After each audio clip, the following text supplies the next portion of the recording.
Okay, I think this one's running down, but let's see. Shit, I'm gonna have to rerun it. Reshuffle at some point. That's gonna be hard without combining. I decided to split the videos and just load them up as they go.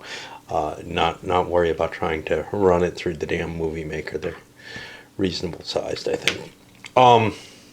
Okay, so for the US player, anything that allows me to move, to do anything, I have this revolution that's going to allow me to shake something loose. France and Poland are my interesting places. I could move somewhere. I have decent amount of points for Hungary that I could combine. Actually, quite a few. The problem is blocking this is easier than making it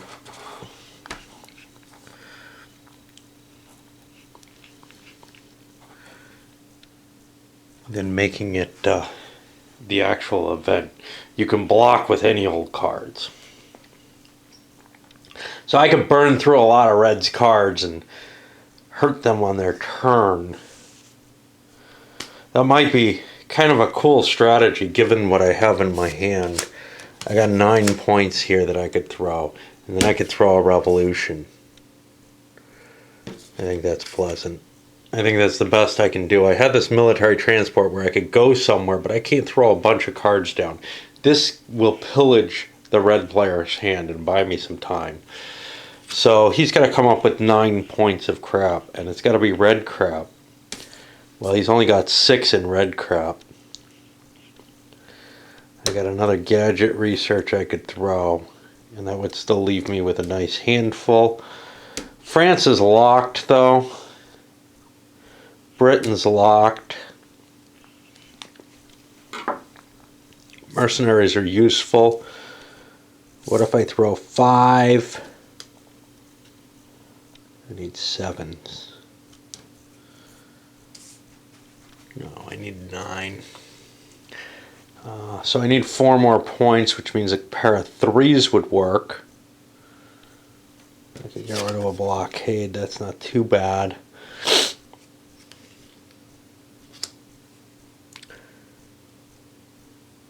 I like the supply dump as a hand. This is a useful card, though, to rip down the other person's hand before they play. I'm going to get rid of the supply dump. Okay, so I'm at 5, 6, 7, 8, 9. I block the US player card. Now he's going to, and I'm not sure why he's doing this, except now he plays this revolution, advance the control marker of any country 2 spaces. And that allows him to pull. France doesn't look like a terribly bad choice out of control. Okay, well, now I get to refill my hand, and I only get 2 cards. Those are the last 2 cards. When we get the red, when we get to the end of this turn, he's going to have to reshuffle, so I'll have to pause the video at that point.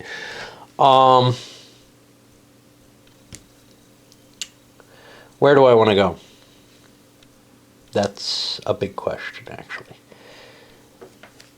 Staying here, I can block red actions. Going somewhere else, I have the ability to do something to someone else. But I have this military transport in my hand. That's kind of a useful card. Unfortunately, it is my blue card. But I'm going to stay where I am to try to block his spy. He's too close to winning. So as to his move, he's not going to be able to win on this hand. I could lock this down if I could go there, but I can't go there. I'm going to throw the Pilfer accounts. That wipes out his hand and makes him weaker. He goes down to 2 cards. What 2 do I want to hold? Well, I'm not going to get to do much on my turn. I'll keep the 2 red cards in my hand. Now I got one more.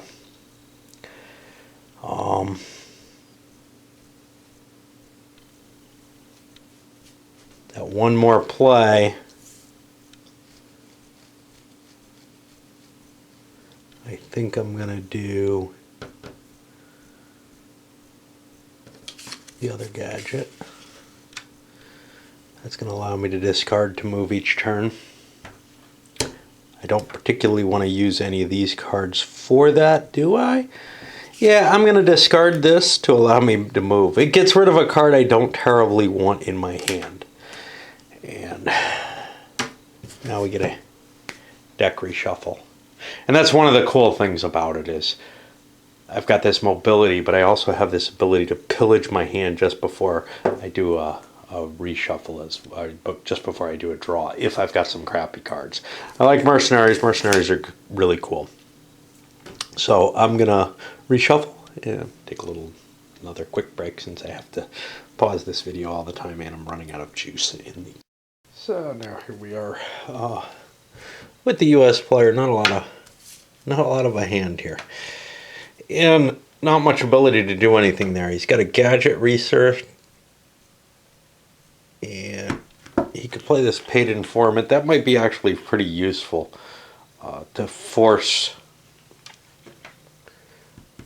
him to play face up. So I think we're going to do that. We're going to throw a gadget research, get myself an extra card. We're going to play the paid informant and put that there to help remind me. Now I get a 6-card hand as well, and I'm not moving anywhere. I want to keep my defensive option in place. Actually, maybe I do want to move somewhere. Let's see what we got. We see he's got a gadget buster. He's got military transports. I can't really do much about what he's got. As it stands, actually, Hungary is not as dangerous as Russia, even. Right? 1, 2, 3, 4, 5, 6, 7. Let's look at his hand. Except he's got these Hungarian cards he could mash together. Yeah. I don't think I can afford to jump into France here. I'll stay in Hungary. So I get some more cards for myself. And now this is going to be hard to kind of see that one person's playing with their hand up because they both always have their hand up. I know that I'm weakened here by this.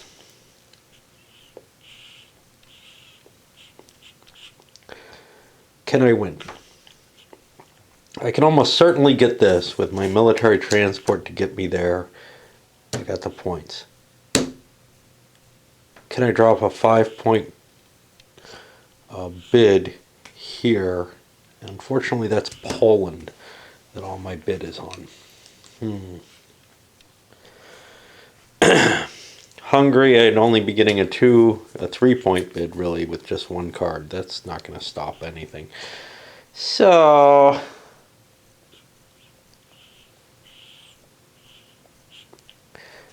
however, yeah, I can't combine my Russian bid. But 5. 1, 2, 3, 4. I can get Russia damn close. That looks good to me. I don't have a French card. Shit. It's going to take me 2 military transports to do this. See, what I'm looking at here is... No, I can't combine cards anyway against Russia. All I can do is move it 3. Alright. So, I'm going to throw a Polish military transport away to jump over to France. While I'm in France, this counters any special action. See, my cards that can get this are useful cards, but I think he's gonna I think I'd rather leave him with the gadget. Now, can he do anything against me here?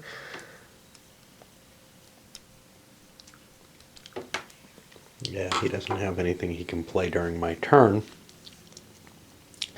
And now I could military transport again to jump into Russia, but I can always just play in my home country, and that's what I'm going to do here, I think.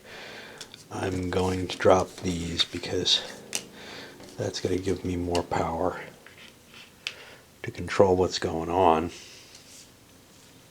I don't even need those military transports. I have a transport ability, but what the hell, they're not great cards. Except that I may hold the safe house instead of one of them, since that'll give me more mobility. Since I have more mobility than it appears, a whole bunch of coordinated attacks of various kinds. One's an assault. That's bad news because those are hard to stop. After I look at my hand, and this is all face up, right? Until the end of the U.S. player's next turn, so he knows what I have. What do I want to do? Well, I have no idea what he has, but I'm going to jump my way back into Hungary and block him. And now we go to the U.S. player. He's definitely seeing the screws tighten here. If I don't have a card, I don't think I can do shit. I could discard my hand and refill it. That might be something necessary here. I can blockade Russia.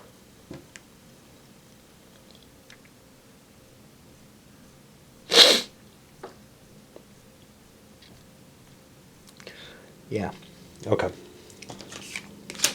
So I'm going to blockade Russia. That prevents any movement at all on that till the end of my next turn. And we've got a lot of interesting cards here. But I'm going to play a supply drop, which will give me 3 additional cards after I draw these. It gives me a more flexible hand. And you can see you start getting these powerful, hands when you get the combination of things. All right, well, if I can't get in, since I've got Russia blockaded, I stay here in Hungary where I can block actions. Well, hold on.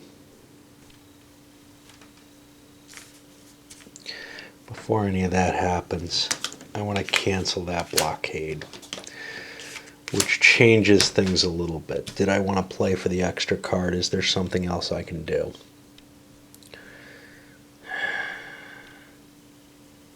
Yeah, instead of the supply drop on my hand, let's pull these extras here.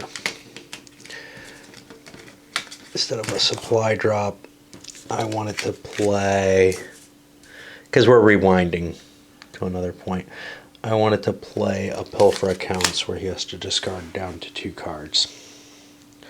Well, 2 cards, if I can get 3 points, that works.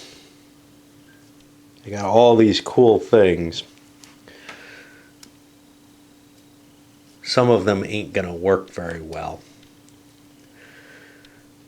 This is the unfortunate thing. Like the coordinated assault's worth 2 points, the coordinated attack's worth 2 points in Russia.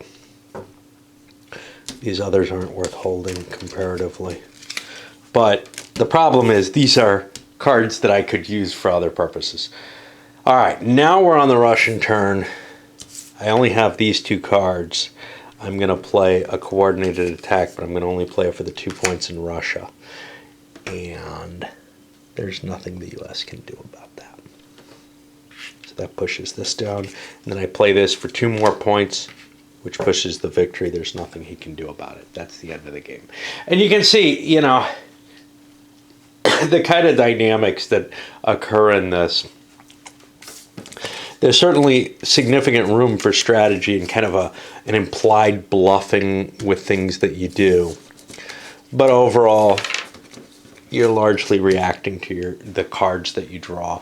You may very well get a luckier draw that allows you to do things otherwise. So, for example, had the U.S. been able to successfully blockade Russia, this game wouldn't be over yet. It's not enough to swing the game completely, but you might be able to regain the momentum on your side of things. It does not feel like a thinking man's type of game, but I enjoy it the way it plays out. I'll come back with a review in a little